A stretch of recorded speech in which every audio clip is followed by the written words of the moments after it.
ਪਿਆਰੇ ਵਿਦਿਆਰਥੀਓ ਅਤੇ ਅਧਿਆਪਕ ਸਾਥੀਓ, ਇਸ ਵੀਡੀਓ ਨੂੰ ਵੱਧ ਤੋਂ ਵੱਧ ਲਾਈਕ ਅਤੇ ਸ਼ੇਅਰ ਕਰੋ। ਹੋਰ ਜਿਓਮੈਟਰੀਕਲ ਡਰਾਇੰਗ ਵੀਡੀਓ ਲਈ ਮੇਰੇ ਚੈਨਲ ਨੂੰ ਸਬਸਕ੍ਰਾਈਬ ਕਰਕੇ ਬੈਲ ਆਈਕਨ ਦਬਾਓ।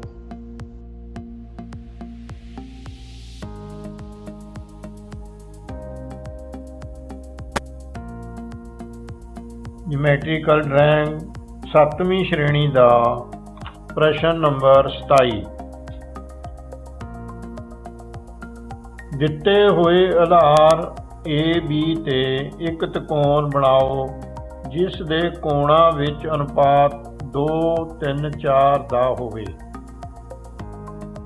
ਆਧਾਰ AB ਲਓ, AB ਦੇ ਬਰਾਬਰ ਰੇਖਾਖੰਡ ਲਓ AB ਅਤੇ B ਵਾਲੇ ਪਾਸੇ ਉਸ ਨੂੰ ਅੱਗੇ ਵਧਾਓ। ਪ੍ਰਕਾਰ ਦੀ ਸਹਾਇਤਾ ਨਾਲ B ਬਿੰਦੂ ਨੂੰ ਕੇਂਦਰ ਮੰਨੋ। ਚਾਪ ਲਾਓ।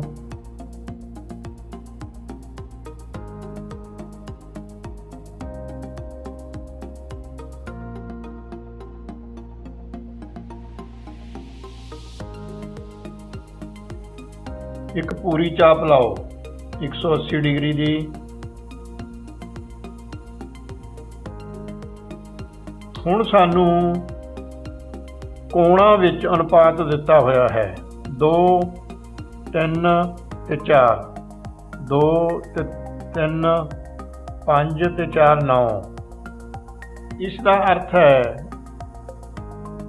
ਕਿ 180 ਡਿਗਰੀ ਨੂੰ ਅਸੀਂ 9 ਭਾਗਾਂ ਵਿੱਚ ਵੰਡਾਂਗੇ, ਕਿਉਂਕਿ ਤ੍ਰਿਕੋਣ ਦੇ ਤਿੰਨੇ ਕੋਣਾਂ ਦਾ ਜੋੜ 180 ਡਿਗਰੀ ਹੁੰਦਾ ਹੈ। ਇਸ ਲਈ ਅਸੀਂ ਇਸ ਨੂੰ ਸਰਲ ਕੋਣ ਨੂੰ 180 ਡਿਗਰੀ ਦੇ ਕੋਣ ਨੂੰ ਪਹਿਲਾਂ 9 ਬਰਾਬਰ ਭਾਗਾਂ ਵਿੱਚ ਵੰਡਾਂਗੇ। 180 ਨੂੰ 9 ਤੇ ਜਦੋਂ ਅਸੀਂ ਭਾਗ ਕਰਾਂਗੇ ਤਾਂ 20 ਡਿਗਰੀ ਆਉਂਦਾ ਹੈ। ਅਸੀਂ D ਦੀ ਸਹਾਇਤਾ ਨਾਲ D ਨੂੰ B ਬਿੰਦੂ ਤੇ ਰੱਖਾਂਗੇ। B ਡਿਗਰੀ ਤੇ 40, 60, 80, 100, 120, 140, 160 ਇਸ ਤਰ੍ਹਾਂ ਅਸੀਂ 9 ਨਿਸ਼ਾਨ ਲਾਵਾਂਗੇ। 1, 2, 3, 4, 5, 6, 7, 8 ਤੇ 1, 9। ਅਸੀਂ ਇਸ ਨੂੰ 9 ਬਰਾਬਰ ਭਾਗਾਂ ਵਿੱਚ ਵੰਡ ਲਿਆ ਹੈ। ਉਸ ਤੋਂ ਬਾਅਦ ਪੁੱਟੇ ਦੀ ਸਕੇਲ ਦੀ ਸਹਾਇਤਾ ਨਾਲ ਡਿਗਰੀਆਂ ਦੇ ਨਿਸ਼ਾਨ ਲਾਓ।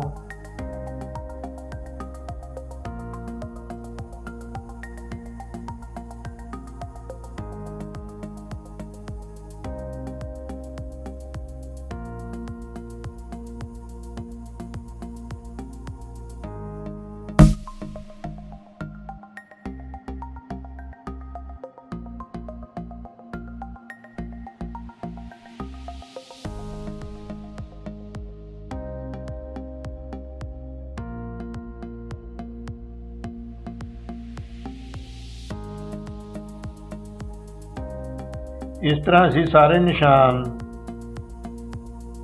ਪਹਿਲਾਂ ਲਗਾਈ ਗਈ ਚਾਪ ਉੱਪਰ ਲਾਵਾਂਗੇ।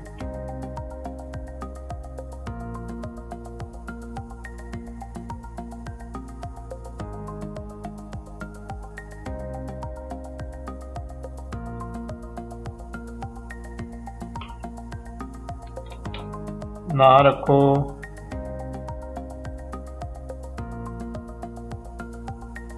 ਇੱਕ ਨੰਬਰ, 2 ਨੰਬਰ, 3, 4, 5,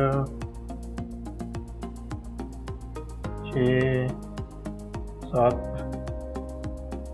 8, 9। ਇਸ ਤਰ੍ਹਾਂ ਅਸੀਂ 180 ਡਿਗਰੀ ਨੂੰ 9 ਭਾਗਾਂ ਵਿੱਚ ਵੰਡ ਲਵਾਂਗੇ।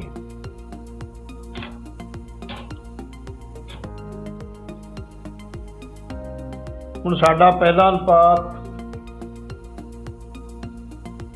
2 ਹੈ ਰੇਖਾ ਖੰਡ 2 ਵਿੱਚੋਂ ਦੀ ਲੰਘਾਵਾਂਗੇ।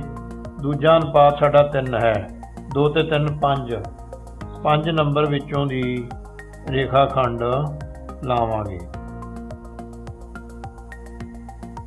2 ਵਿੱਚੋਂ ਦੀ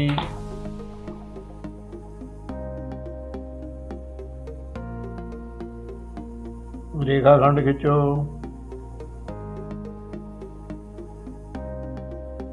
5 ਵਿੱਚੋਂ ਦੀ ਦਾਣੇਦਾਰ ਰੇਖਾ ਖੰਡ ਲਾਓ।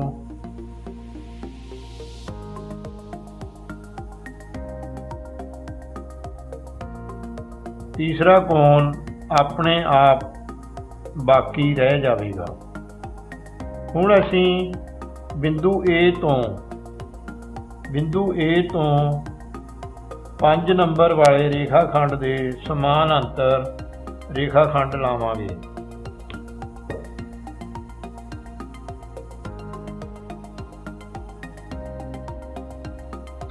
ਪੰਜ B ਤੇ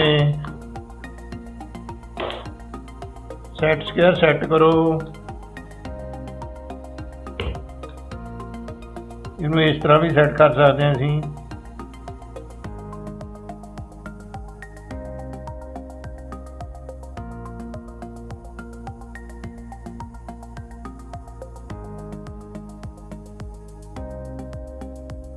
ਬਿੰਦੂ A ਉੱਪਰ ਲਿਆ ਕੇ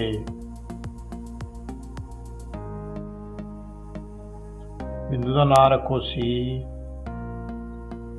AC ਰੇਖਾ ਖੰਡ B5 ਦੇ ਸਮਾਨਾਂਤਰ ਲਾਓ।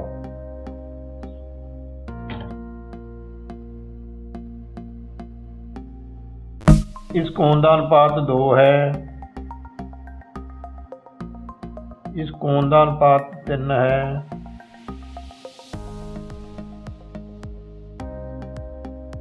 ਇਸ ਕੋਣ ਦਾ ਅਨੁਪਾਤ 4 ਹੈ।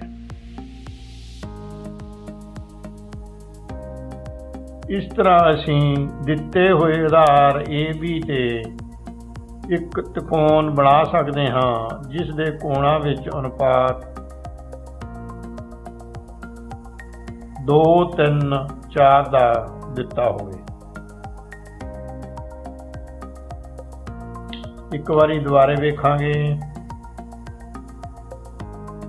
AB ਰੇਖਾ ਖੰਡ ਦੇ ਬਰਾਬਰ AB ਰੇਖਾ ਖੰਡ ਲਓ। B ਵਾਲੇ ਪਾਸੇ ਅੱਗੇ ਵਧਾਓ। B ਬਿੰਦੂ ਨੂੰ ਕੇਂਦਰ ਮੰਨ ਕੇ ਚਾਪ ਲਾਓ।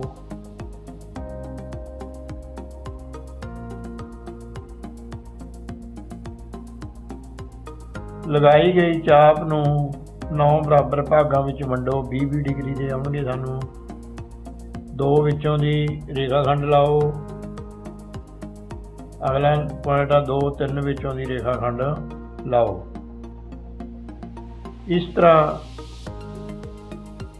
ਉਸ ਤੋਂ ਬਾਅਦ B5 ਵਾਲੀ ਰੇਖਾ ਖੰਡ ਦੇ ਸਮਾਨ ਅੰਤਰ ਰੇਖਾ A ਵਿੱਚੋਂ ਦੀ ਲਾਓ ਜੋ ਪਹਿਲਾਂ ਲਾਈ ਰੇਖਾ ਨੂੰ C ਬਿੰਦੂ ਤੇ ਮਿਲੇ।